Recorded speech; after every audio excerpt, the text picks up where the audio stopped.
When Michael is at home, he's increasingly critical of Sherry. There were times when I would say, it's a good thing Sherry's married to you, Mike, because I wouldn't put up with that. Michael's life away from home isn't limited to womanizing. Over the years, he also develops a substantial drug habit. I think he was into some heavier drugs, and that pickles your brain. But when Michael arrives home from an overnight shift on the morning of May 6, 1996, the driveway is full of parents waiting to drop their children off with Sherry. Sherry is nowhere to be found. Everyone is baffled.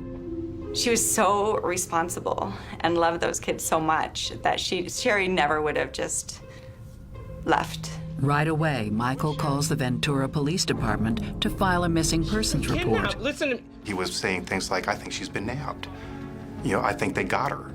Because she would not leave her kids. She would not leave her daycare kids in that situation. The daycare parents offer to help out.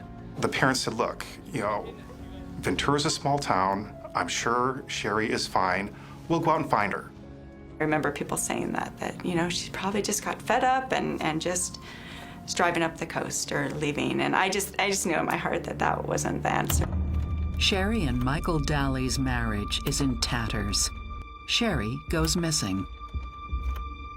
The officer stops by the house to pick up a photo of Sherry. He's surprised to find that Michael's not home. You'd be home, you'd be manning the phone, you'd be calling the hospitals, you'd be calling relatives, you'd be waiting to hear from authorities, but he was not home. The officer even had our dispatch center call the residence, and he could hear the phone ringing, and nobody was at the residence. Diana tells them that she spent that morning and afternoon alone. In the other room, Michael makes a critical mistake.